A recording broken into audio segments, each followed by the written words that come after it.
Біз өзіміз судың жағасында тұрамыз. Атамыздан қалған азын-аулақ малымыз бар. Енді онша-мұнша жаңағы кішкене сетка алып, дарияның жағасын отқан екен, енді жас балдар ғой. Енді күніге шығып аулайды деп мен айтамын. Азырақ бір сеткілер болады. Соларды апарып құрады. Әйтеуір азынағын, әйтеуір бұйырған жейміз. Шеттен мысалы әкесі жұмыс істемейді, мен өзім жұмыс істемеймін. 5 бала шағамыз бар. Күнкөріс. Әйтеуір 5-10 теңге болса да әйтеуір нан пұлымыз, әйтеуір жейміз, ауқатымыз.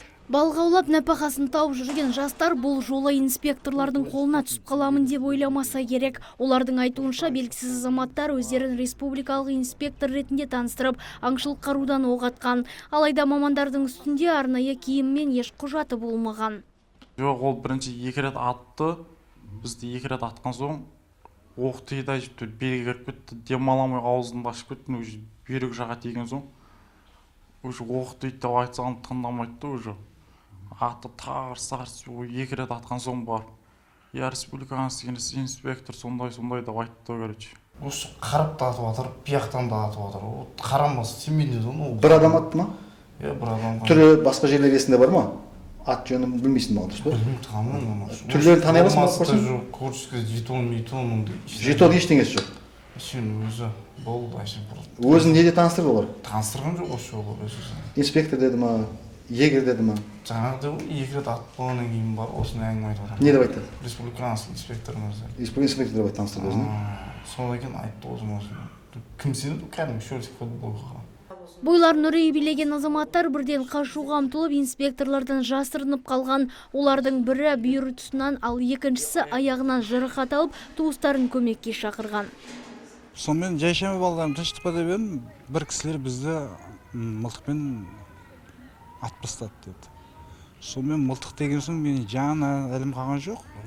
Сол сразу машина от алдырып, жаңа оқиға болған жерге барсам, 2 балам жаңа тоғайдың ішінде тығылып жүр екен. Балалардың өмір үшін алаңдаған жанашыр әке бірден Бағдәулет пен Нұрдәулетті ауруханаға жеткізген. Қазіргі таңда олардың өміріне төніп тұрған ешқандай қауіп жоқ дейді дәрігерлер. Сол 12-ден ауа 2 жігіт, Қадыр, Нұрдәулет, Ердәулет деген жігіттер, Бағдәулет, Нұрдәулет деген жігіттер біздің ауруханаға жедел жәрдем автокөлігімен жеткізілді. Екеуінде бытырамен атылған жарақаттары бар. Балтырларында, сандарында және арқа тұсында, сонымен бірге бел тұсында бар. Бұл екі науқасқа алғашқы медициналық көмек көрсетіліп, барлық жағдайлар жасалды. Бүгінгі таңда бұл 2 баланың жағдайы бір қалыпты, өз аяқтарымен жүр. Қазір емін қабылдауда, күндізгі стационарда. Аталған факт бойынша жәбірленушілер Арыс аудандық ішкі істер бөліміне шағым түсірген. Қазіргі таңда күдікті азаматтың жеке басына қатысты ақпараттар анықталып, бұзақылық бабымен іс қозғалған. Бұл жайтқа байланысты Арыс аудандық полиция бөлімінің сотқа дейінгі бірыңғай тізіміне тіркелген. Қазақстан Республикасының қылмыстық кодексінің 293 бабы бойынша 3 бөлік. Ол бұзақылық. Қарумен жасалған бұзақылық бойынша. Қазіргі таңда сотқа дейінгі тергеу амалдары жүргізіліп жатыр. Күдікті азаматтың тұлғасы анықталды. Ол 1987 жылы туылған Шымкент қаласының тұрғыны. Қазіргі таңда Арыс аудандық полиция бөлімінің қызметкерлерімен ұстау іс-шаралары жүргізіліп жатыр.